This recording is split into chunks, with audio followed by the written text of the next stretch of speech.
Assalamualaikum warahmatullahi wabarakatuh. Perkenalkan, nama saya Nurita Aska Fitriana dari Prodi Statistika Universitas Brawijaya. Pada video kali ini saya akan menjelaskan hasil penelitian saya untuk memenuhi mata kuliah Bahasa Indonesia dengan judul Penerapan Analisis Regresi untuk mengetahui pengaruh pertumbuhan ekonomi terhadap tingkat kriminalitas yang terjadi di Provinsi Jawa Timur pada tahun 2019. Indonesia merupakan negara kepulauan yang mana memiliki kekayaan yang beragam dari segi sumber daya alam, sumber daya manusia, sumber daya modal, budaya, serta sarana dan prasarananya. Adanya perbedaan ini berdampak pada kemampuan masing-masing wilayahnya untuk mendorong pertumbuhan ekonomi dan pembangunan. Pertumbuhan ekonomi di Indonesia pada tahun 2019 dalam keadaan stabil dari tahun sebelumnya. Akan tetapi masih disayangkan masalah kemiskinan yang terjadi di Indonesia ini masih tergolong pada kategori yang banyak, khususnya di Jawa Timur. Berdasarkan data BPS tahun 2019, Jawa Timur memiliki jumlah penduduk miskin yang masih banyak. Nah, banyaknya jumlah penduduk miskin ini memicu adanya kejahatan atau tindak kriminalitas yang dilakukan seseorang untuk memenuhi kebutuhannya. Oleh karena itu, saya ingin mengetahui bagaimana pengaruh pertumbuhan ekonomi terhadap tingkat kriminalitas yang terjadi di Provinsi Jawa Timur pada tahun 2019. Nah, tujuan penelitian ini yaitu untuk mengetahui pengaruh pertumbuhan ekonomi terhadap tingkat kriminalitas yang terjadi di Provinsi Jawa Timur pada tahun 2019.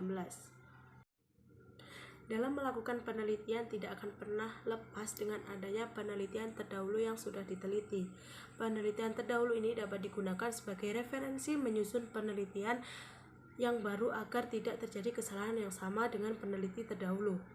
Nah, di penelitian saya menggunakan 3 penelitian terdahulu. Yang pertama yaitu penelitian dari Prawidia Haryani dan Aulia Rizky Syahputri pada tahun 2016 dengan judul Analisis Ketimpangan Ekonomi dan Pengaruhnya Terhadap Tingkat Kriminalitas di Provinsi Sumatera Utara. Dengan hasil penelitian ini yaitu ketimpangan ekonomi berpengaruh positif dan signifikan terhadap tingkat kriminalitas di Provinsi Sumatera Utara. Penelitian yang kedua yang saya gunakan yaitu penelitian dari Fani Novi Haryanti pada tahun 2020 dengan judul Pengaruh Pertumbuhan Ekonomi dan Kondisi Demografis Terhadap Tingkat Kriminalitas di Provinsi Jawa Timur. Hasil penelitian ini bahwa pertumbuhan ekonomi dan kondisi demografis berpengaruh positif dan tidak signifikan terhadap tingkat kriminalitas. Dan penelitian yang ketiga yaitu dari Rafida Hairani dan Yeni Arisa pada tahun 2020 dengan judul Pengaruh Kriminalitas Terhadap Pertumbuhan Ekonomi di Sumatera Utara. Hasil penelitian ini menunjukkan bahwa tidak terdapat pengaruh variabel kriminalitas terhadap pertumbuhan ekonomi di Sumatera Utara. Jenis penelitian yang digunakan dalam penelitian ini adalah penelitian kuantitatif, di mana salah satu jenis penelitian yang spesifikasinya adalah sistematis, terstruktur, dan terencana secara jelas sejak awal hingga akhir dalam pembuatan desain penelitiannya. Nah, data yang kami gunakan ini berjenis data cross section yang dimana data yang terdiri dari satu objek dan memerlukan subobjek pada waktu tertentu, yaitu satu waktu tertentu. Sumber data yang digunakan ini adalah data sekunder yang dimana kami mengambil dari BPS tentang data jumlah penduduk, pertumbuhan ekonomi yang dilihat dari pendapatan domestik regional bruto, serta tingkat kriminalitas yang terjadi di Provinsi Jawa Timur dengan melibatkan 38 kota kabupaten di Jawa Timur. Metode analisis yang tepat dalam penelitian ini yaitu metode analisis regresi linear berganda karena terdiri dari 2 variabel independen dan 1 variabel dependen. Analisis ini digunakan untuk mengetahui arah hubungan antar variabel dan melihat ada tidaknya pengaruh signifikan antar variabel independen dengan variabel dependennya. Untuk menjawab penelitian ini, saya menggunakan bantuan software SPSS versi 24. Nah, langkah analisis yang pertama yaitu input data dari web BPS untuk dimasukkan ke Excel, lalu memasukkan atau memindahkan dari Excel ke SPSS untuk dilanjutkan ke analisisnya. Nah, yang pertama uji dilakukannya yaitu uji asumsi klasik, di mana uji asumsi klasik ini harus terpenuhi untuk persyaratan melakukan analisis regresi. Nah, uji asumsi klasiknya itu ada normalitas, multikolinearitas, dan heterogenisitas. Lalu langkah selanjutnya yaitu menentukan persamaan regresi dari output. Persamaan regresi linear berganda yaitu Y sama dengan B0 plus B1X1 plus B2X2 plus epsilon atau galat. Lalu melakukan uji hipotesis. Uji hipotesis ini dilakukan 2 kali yaitu secara parsial dan simultan. Parsial ini dilakukan uji individu dari koefisien regresinya, sedangkan simultan ini dilakukan secara bersama-sama terhadap variabel independennya. Nah, menuju pada inti pembahasan yaitu hasil dan pembahasan. Yang pertama yaitu hasil dari uji asumsi klasik normalitas. Dapat dilihat pada slide berikut, bahwa hipotesisnya yaitu H0 berdistribusi normal jika nilai p-value-nya lebih dari alfa. H1-nya tidak berdistribusi normal jika p-value-nya kurang dari alfa. Dari hasil output SPSS berikut bahwa didapatkan nilai p-value yaitu 0,2 yang artinya nilainya lebih dari 0,5. Maka berdasarkan hasil berikut ketika variabelnya itu berdistribusi normal. Nah, dapat dilihat dari PP plot berikut ini menunjukkan bahwa plotnya itu menyebar mengelilingi diagonalnya. Oleh karena itu dapat dikatakan data atau variabelnya itu berdistribusi normal. Selanjutnya yaitu uji asumsi klasik multikolinearitas. Nah, uji asumsi klasik multikolinearitas ini dapat dilihat dari nilai VIF-nya. Keputusannya bahwa jika nilai VIF-nya itu kurang dari 10 maka tidak terjadi multikolinearitas. Jika nilai VIF-nya itu lebih dari 10 maka terjadi multikolinearitas. Regresi yang baik itu tidak terjadi atau tidak adanya multikolinearitas. Nah, dapat dibuktikan dari hasil output pada tabel berikut. Di slide itu ditunjukkan bahwa nilai VIF-nya itu kurang dari 10 sehingga pada penelitian ini tidak terjadi multikolinearitas atau tidak ada korelasi antar variabel bebasnya. Selanjutnya yaitu asumsi klasik yang ketiga yaitu heterokedastisitas. Dilihat dari scatter plotnya pada slide berikut ini yaitu bahwa plot atau titik-titik lingkarannya itu menyebar tidak beraturan. Oleh karena itu dikatakan tidak terjadi heterokedastisitas. Nah, dari ketiga uji asumsi klasik ini sudah memenuhinya. Oleh karena itu data atau penelitian ini dapat dilanjut ke uji analisis regresi linear berganda. Nah, yang pertama yaitu model regresi atau menentukan persamaannya dapat dilihat dari tabel warna kuning ini menunjukkan bahwa konstanta dengan koefisien regresinya itu sebesar 49,335. Laju pertumbuhan ekonomi itu sebesar min 3,642, jumlah penduduk miskin yaitu 0,556.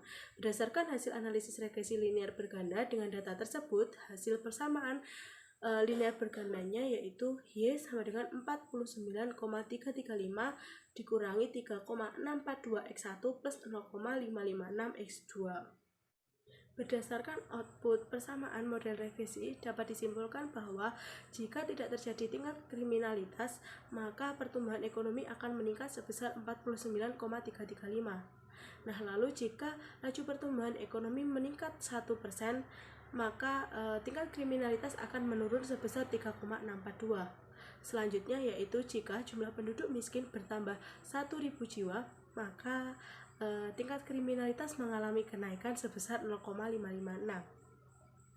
Lalu yang kedua yaitu uji hipotesis secara simultan atau secara bersama-sama dalam variabelnya dengan hipotesis H0 μ1 sama dengan μ2 sama dengan 0, yang artinya tidak terdapat perbedaan atau pengaruh antar variabel independen dengan variabel dependennya. H1-nya minimal ada μi tidak sama dengan 0 atau terdapat pengaruh yang signifikan antara variabel independen dan dependennya. Keputusan berdasarkan hasil output di samping pada tabel warna kuning diperoleh nilai signifikan sebesar 0,008 yang artinya nilainya lebih kecil dari alfa, maka tolak H0. Kesimpulannya yaitu dengan taraf nyata 95% terdapat pengaruh yang signifikan secara bersama-sama di antara jumlah penduduk miskin, laju pertumbuhan ekonomi terhadap tingkat kriminalitas yang terjadi di Provinsi Jawa Timur pada tahun 2019. Selanjutnya yaitu uji hipotesis parsial dapat dilihat pada output di samping dengan warna tabel kuning. Didapatkan bahwa konstanta itu dengan nilai signifikan 0,028, laju pertumbuhan ekonomi 0,196, jumlah penduduk miskin sebesar 0,002. Hipotesis dari uji hipotesis parsial ini yaitu B1 sama dengan B2 sama dengan 0, yang artinya tidak terdapat pengaruh dari variabel laju pertumbuhan ekonomi terhadap tingkat kriminalitas. Lalu hipotesis H0 yang kedua, tidak terdapat perbedaan atau pengaruh signifikan dari jumlah penduduk miskin terhadap tingkat kriminalitas. Sedangkan H1-nya minimal ada 1 beta J tidak sama dengan 0 dengan J-nya 1 dan 2 karena terdapat dua variabel independen. Kriteria keputusannya, apabila nilai signifikan lebih dari 0,05 maka H0 dapat diterima sehingga H1 ditolak. Lalu apabila nilai signifikan kurang dari 0,05 maka H0 dapat ditolak sehingga H1 diterima. Dapat dilihat dari keterangan pada tabel warna kuning, maka laju pertumbuhan ekonomi ternyata tidak signifikan berpengaruh terhadap tingkat kriminalitas, sedangkan jumlah penduduk miskin berpengaruh secara signifikan terhadap tingkat kriminalitas. Oleh karena itu dapat disimpulkan secara parsial laju pertumbuhan ekonomi tidak berpengaruh signifikan, akan tetapi jumlah penduduk miskin berpengaruh secara signifikan terhadap tingkat kriminalitas yang terjadi di Provinsi Jawa Timur pada tahun 2019. Berdasarkan hasil analisis dapat disimpulkan bahwa yang pertama, secara simultan pertumbuhan ekonomi berpengaruh signifikan terhadap tingkat kriminalitas yang terjadi di Provinsi Jawa Timur pada tahun 2019. Hasil yang kedua yaitu secara parsial laju pertumbuhan ekonomi tidak berpengaruh signifikan terhadap tingkat kriminalitas, akan tetapi jumlah penduduk miskin berpengaruh signifikan terhadap tingkat kriminalitas yang terjadi di Provinsi Jawa Timur pada tahun 2019.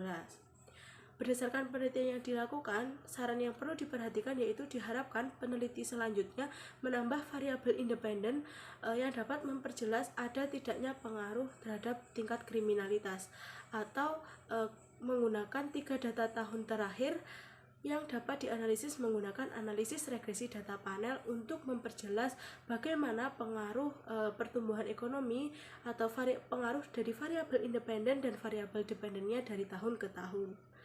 Nah, sekian presentasi atau pemaparan hasil penelitian yang saya lakukan. Mohon maaf jika terjadi kesalahan kata ataupun pengucapan. Wassalamualaikum warahmatullahi wabarakatuh.